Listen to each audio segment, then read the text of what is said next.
This conference will now be recorded. Okay, good afternoon, everybody. This is Greg Morton. This Saturday, June 26, 2021, and this is a weekend update for the Greenville Eastside IBD Meetup Group and the Stockyard Meetup Group. So as always, this is for educational purposes only. I certainly have not recommended any stocks or securities to buy or sell, and all investing has substantial risk of big losses. So we want to learn first and only then invest. And of course, Canslim is a registered trademark of Investors Business Daily, and the material I'm presenting is based upon Bill O'Neill's Canslim system for growth stock investors. So this is not directed at value stock investors or any other investing system investors. So this weekend, we'll look at the M factor, look at market review and market direction, and look at the question of whether growth is back in the driver's seat. Certainly was for at least this 1 week. We'll look at the 197 industries groups. We continue to see growth migrating left, so that's good, getting more in the top 40, top 80 groups. We'll look at a couple of charts, including some IPOs, and then our next regular monthly meeting will be Tuesday, July 13th, 2021 at 7 p.m. Eastern Time. Those are online, and everybody who signs up, whether you attend live or not, will get the recording and the slide deck. So let's look at the M factor. As O'Neill says, this is the most important letter in Canslim. If he could have figured out a way to do it, he would have put the M at the beginning because he thought it was the most important, but it just didn't work well in the world of acronyms. So currently, he teaches us we look at three things in this order of priority. The action of leaders, as I said, that's making us ask the question, is growth back behind the steering wheel? Because we did see some nice action among the growth stocks this week. The action of stocks owned, this was a strong week. We'll see that in the group teaching portfolio in a minute. Last week in this slide, I had it was a whacked week because we got hammered and had bad distribution days. And then we'll look at the market pulse, distribution day count, price and volume on the indexes. So let's switch over to MarketSmith, look at the indexes first, go to the Nasdaq. This is the daily chart. Get rid of that. It doesn't want to get rid of itself. All right, so on the Nasdaq, we can see that the 10, 21, 50 day, they're stacked back in the right order. We've got some space behind them. They are moving up. 50 still a little bit flat.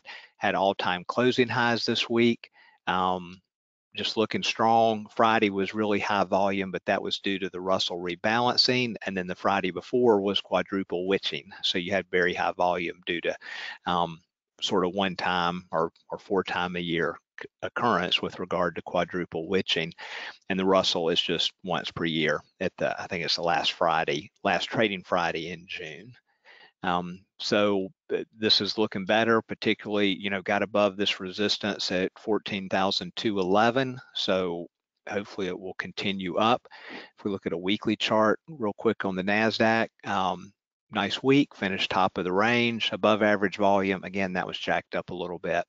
And on the volume overall, I know a lot of people are commenting the volume has been not strong lately, and that's true. Normally we want to see strong action. That's confirming institutional money at work. But as I mentioned, at least last weekend, we have to be aware of seasonality. We're in the summer, America's opening back up, people are going on vacation. So if we have 10 weeks of summer and a set of families is going on vacation each of those weeks, that means 10% of the traders aren't around each week because they're on vacation.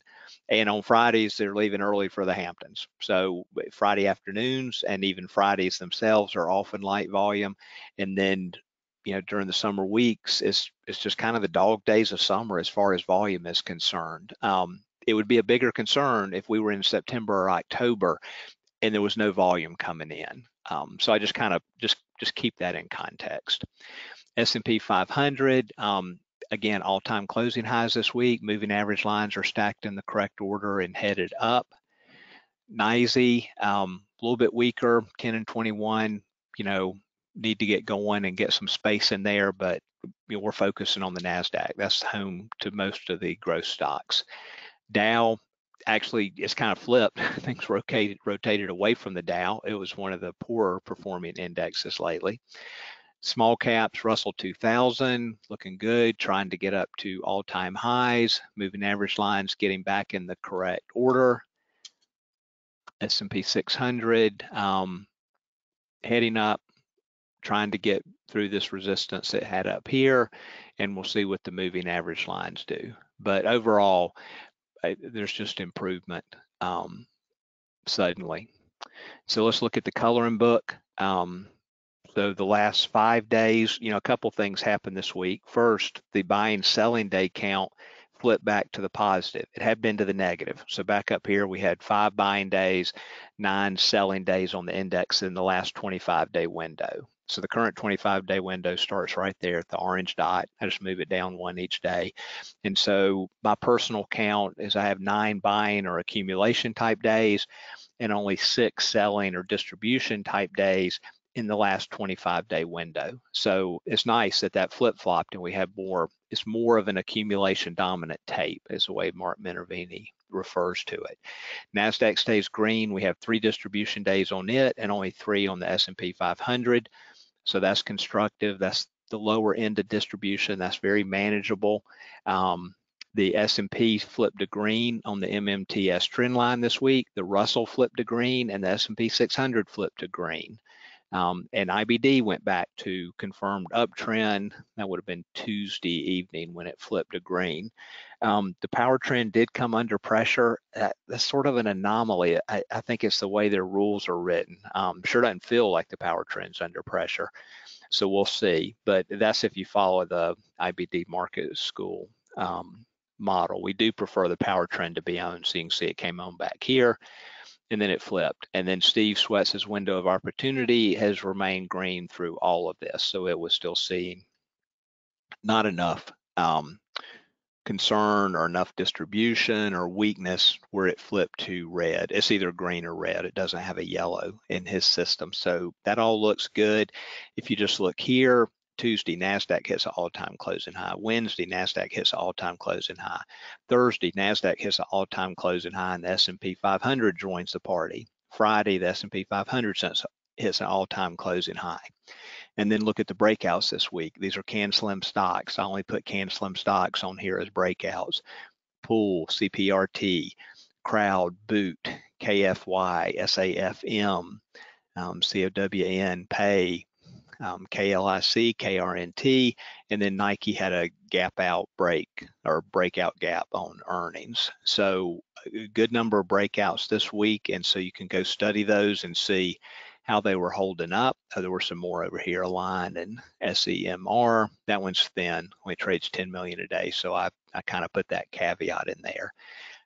So that just looks strong. Had 21 IPOs next week. I mean, they keep cranking these things out, and those are IPOs, not SPACs. I don't count SPACs. I don't do anything with SPACs.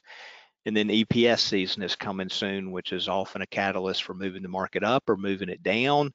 The reports are going to be against weak comps because it was during COVID this time last year, this quarter. So, I mean, everybody knows that. Some of that's factored in, but the market's improving. The NYSE and Dow, you say, well, those are still MMTS red. That's correct. Those aren't where most our stocks are housed, and those are very close to flipping to yellow. If the 10-day moving average line would move up, it's so close to turning up on those that those would go to yellow, and then if it got 1% or more over the 21-day, it's close to that also. Those two would flip to green. So they are barely red, actually, when you drill down into it. So that's looking good. And if we go back, if we look at the group teaching portfolio, this was a really strong week. So, I mean, we got creamed last week and then up $30,000 this week and up 11.74% year to date and 96% invested. A good bit of that this week was due to the breakout in FIGs. We had a full position, took some profits in there. We'll walk through that trade in detail at our next monthly meeting. I'm not going to do that much in these little weekend updates. So that looks good. Let's go back to our presentation. We covered that. Here were a few positive notes. So my weekend routine, it really started last weekend, was showing more and more Canslim stocks set up. I think I had 35 or so on my first pass watch list after going through the paper and the Market Smith Growth 250. That's really high. That's like 10 more than normal, and then I have to whittle those down to my top tier, my tier 2 watch list, my IPO watch list, and I've taught how to do that in that prior meeting I did on a complete weekend routine and how to build those tiered watch lists. Recent breakouts are working. Nvidia, Generac, and then we have breakouts occurring, which I just showed you on the coloring book. Several IPOs are acting well. We'll look at one or two of those, so it's nice to see strength there.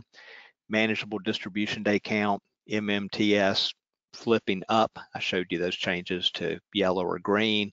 Buy sell calculation went positive, so it's more of an accumulation dominant tape rather than a distribution dominant tape. I don't really use the words bullish and bearish. I just try to stick with the facts. Is it an accumulation dominant tape? Is it a distribution dominant tape? Or can I not tell? Is it just trendless or sideways? And that makes it a little easier to analyze it rather than have an opinion that you get locked into. So industry groups, I'm going to show you last weekend first, and then this weekend. I just snipped these out of the newspaper. So this was last weekend's. I pointed out how software was migrating to the left. We want more of these yellow ones, the traditional growth ones, to migrate over to the left side of this page. And then this weekend, so like in the second column, note there's 4 there. And then this weekend we have 1, 2, 3, 4, 5, 6, 7. So almost doubled. There still just had 2 in the top 37. But I think it still looks like we have more that are moving left. They started tracking this on IBD Live, so each Monday they're doing an industry group update and showing you which industry groups made the biggest move. And you can do that yourself. You can download the data out of Market Smith into an Excel spreadsheet and just add a column giving you the number of groups that it changed or moved up, and then you can rank them by that change. But you also can look at Monday's IBD Live show to see how they did it and just kind of copy that. So let's look at a couple charts. Flip back to Market Smith. I left the ones from last weekend in here just for fun. So we looked at EDR. This one, if we go to the intraday, kind of broke down. There was a Darvis box, sort of, it looked like to me, and it broke down out of that, but it's recovering and getting back in that area. That one's sort of a reopening play to maybe keep an eye on. FIGs, this one, it broke out this week. We sold some into profits. Like I said, we'll walk through when and why at the monthly meeting. CrowdStrike broke out. I know this is a later stage base, it's stage 3, so that may keep some people away. Although IBD is now saying, I've heard it I've seen it in the paper twice, and at least once on the show, where they're talking about third stage bases no longer being late stage. The traditional teaching was stage 3 was a late stage. It doesn't mean you don't buy it. It means you have to understand you have a higher risk of it not working. So maybe you're taking more or all profits at the 20% goal. And if you have the opportunity to buy a second stage versus a third stage and everything else is equal, you'd want to buy the second stage base, I would think. So Generac, this one continues to do well. It's broken out, just a little first pullback sort of pause there, still looks good. Moving average lines looks good. RS line looks good. Nvidia has broken out. I know you might look at it and go, well, I know it does have, I was thinking its sales were less than 25%, but they're not. Their numbers are just incredible. That's 5.6 billion in quarterly sales.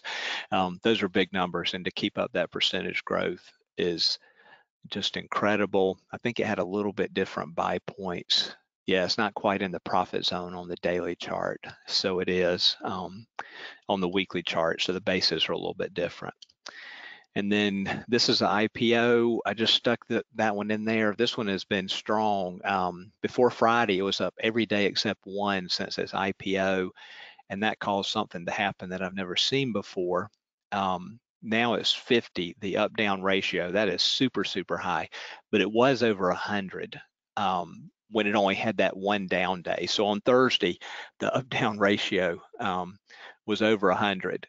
Normally, that's a number that's under 10. I mean, for most stocks, Bill, just look for a one to see at least equal buying and selling volume days.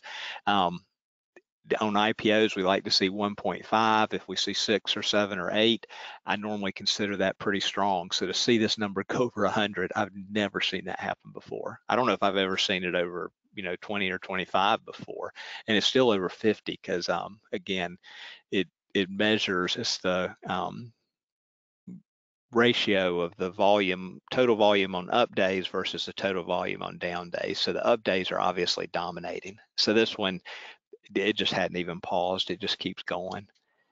And then this was a new one this week, opened very strong. This one has triple digit earnings and strong Canslim sales, way up there at 83%, 81, 77%, 65% for 4 quarters. So this one's very strong, and I actually put a pilot position in the group teaching portfolio early on the second day when it pulled back, but that's just a pilot, kind of watching it to see if it forms an IPO base. So, but this one's kind of interesting. They have like 80% of the US doctors on their platform, and they're making money. So and like 50% of the nurse practitioners. So they're making money and doing something right. So keeping an eye on that one.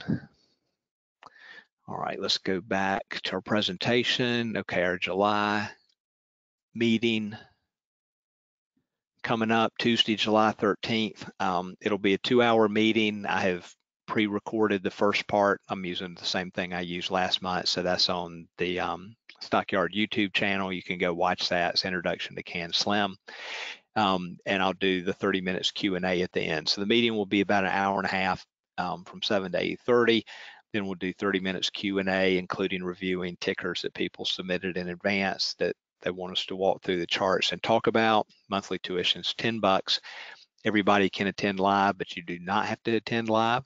Usually like 2/3 of the people attend live. So I think we had about 100 signed up last month and 65 or so attend live.